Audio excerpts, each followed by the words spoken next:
Hello everyone, আসসালামু আলাইকুম। আমি ছোয়া বলছি বগুড়া থেকে। কেমন আছেন সবাই? আশা করছি সবাই ভালো আছেন। আমি একটু মোটামুটি ভালো আছি। তবে এই কয়েকদিন আরও একটু বেশি অসুস্থ ছিলাম, তবে এই আজকে একটু ভালো লাগতেছে। তো সেই জন্য একটু লাইভেও গিয়েছিলাম, তো লাইভ থেকে ফিরে এই মাত্র একটু ভিডিওটা মেক করছি।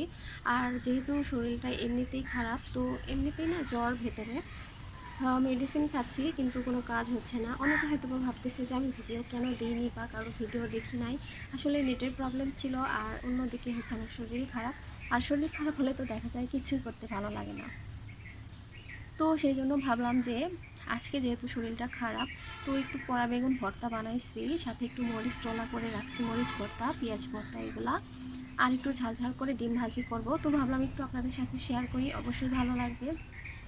আর আমার ভিডিওটা কার কীরকম লাগে অবশ্যই কিন্তু আমাকে কমেন্ট করে জানিয়ে দেবেন। তো চলুন, আমি কীরকম করে ডিমটা ভাজি করছি আর আজকে আমি দুপুরে কী খাচ্ছি সেটাও আমি আপনাদের সাথে শেয়ার করব। তো এই যে আমি এখানে ডিম ভাজি করব, তো এখানে এই যে আমি পেঁয়াজ নিছি আর এই যে কাঁচামরিচ, তো এটাকে আমি একটু কেটে নিব। এগুলো আমি সব একবারে পরিষ্কার করে রেখে দিছি।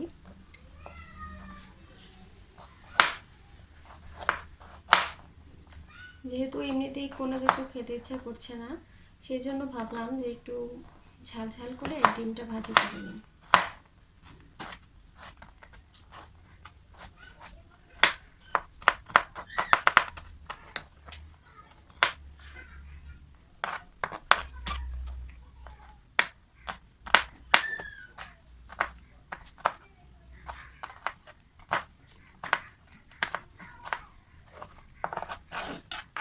তো আমার এখানে কাটা হয়ে গেছে, তো আমি এটা এখন খাবো।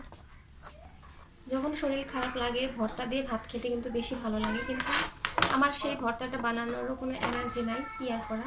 সেজন্য ভাবলাম একটু ডিম ভাজি করে একটু ভাতটা খাই, তারপরে রাতে হয়তো বা অন্য কিছু একটা করে নিব।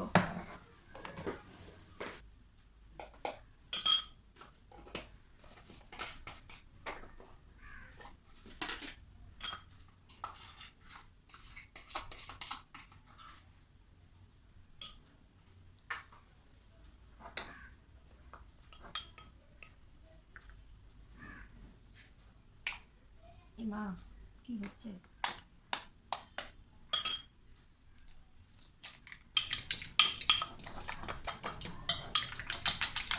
আসলে শরীর যখন অসুস্থ থাকে ঠিক এরকম করে একটু ঝাল ঝাল করে যেটাই খাই না কেন অনেক কিন্তু মজা লাগে। আসলে আমার বাসার আশেপাশে এত মানুষজন আর ছোট ছোট বাচ্চারা থাকে, প্রচুর সাউন্ড আসে, কি আর করার। আপনাদের ভাইয়া সে বাহিরে গেছে কাজে, তো ভাবলাম একটু আপনাদের সাথে শেয়ার করি।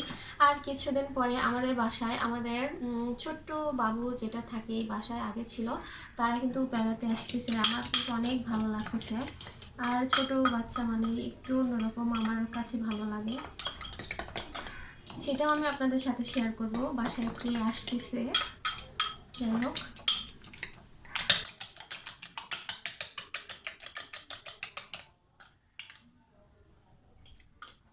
তো এটাকে আমি এখন ভাজি করে তারপর গরম ভাত দিয়ে খাবো। এই তো কড়াইয়ে আমি তেলটা একটু বেশি করে দিছি ডিম ভাজিতে। তেলটা একটু যদি বেশি দেওয়া যায় তাহলে সেই ডিমটা না একটু খেতেও ভালো লাগে, কিন্তু আবার বেশি এক গাদা বেশি দিলে কিন্তু আবার বেশি খারাপ লাগে খেতে।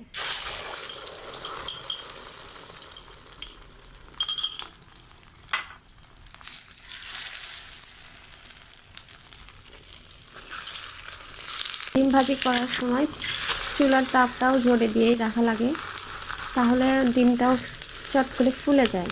আর যদি আস্তে করে দেওয়া হয় তাহলে দেখা যাবে যে ডিমটা কিন্তু আপনার ফুলবে না, সিমড়া লেগে যাবে, আর সেই ডিম ভাজি খেতে কিন্তু মোটেও ভালো লাগে না। আমার বর নাই, বরকে মিস করছি, ও এরকম ডিম ভাজি অনেক পছন্দ করে। দেখতেই পাচ্ছেন আমার ডিম ভাজির কালারটা কত সুন্দর এসে গিয়েছে।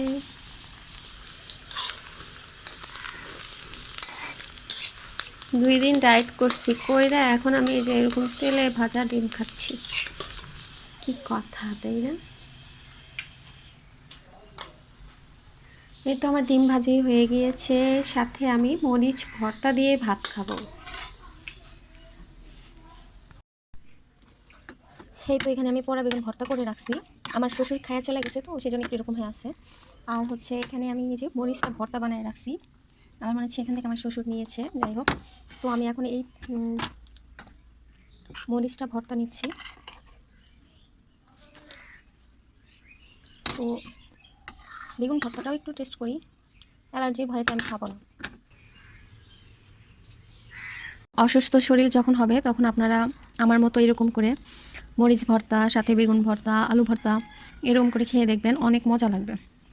আর আমি ডিমটা কী জন্য খাচ্ছি জানেন? কারণ আমার শরীরটা এমনিতেই দুর্বল, তার মধ্যে ওষুধ খাচ্ছি, আর ডিমটা খেলে একটু কাজ করবে। মরিচ ভর্তা দিয়ে এরকম ডলে ডলে মেখে ভাত খাওয়ার যে মজাটা যে কী, সেটা আসলে আমরা বাঙালিরাই বুঝি, অন্য কোনো মানুষ কি আর বুঝবে বলেন? ডায়েটে চলে গেছিলাম, এখন আমার এগুলা খাইতে ইচ্ছা করতেছে, সেই জন্য আমি এখন এগুলাই খাচ্ছি, কি আর করা। এটাই হচ্ছে আমার ডায়েট। আর এই যে দেখেন, তেল বেশি দিলে যে ডিমগুলো কিন্তু ভাজা অনেক সুন্দর হয়েছে। যদিও এটা কিন্তু স্বাস্থ্যর জন্য অনেক সমস্যা হয় অনেকের, কিন্তু ডিম ভাজি তো এরকম খেতেই বেশি ভালো লাগে, তাই না বলেন? এরপর বিকালের দিকে হচ্ছে আমার জামাই এই যে এই বাইকটা পরিষ্কার করে নিচ্ছিল। আর এই ধুলা ময়লা এত হয়েছে যে জিনিসপাতি সব কিছু মেখে যাচ্ছে। তো যাই হোক, আজকে এই পর্যন্তই ভিডিও। কার কীরকম লাগছে অবশ্যই কমেন্টে জানিয়ে দিবেন। আর আমি এখানেই বিদায় নিয়ে নিচ্ছি। আর আমার হাজব্যান্ড এই যে ওনার বাইকটাকে পরিষ্কার করে নিচ্ছে।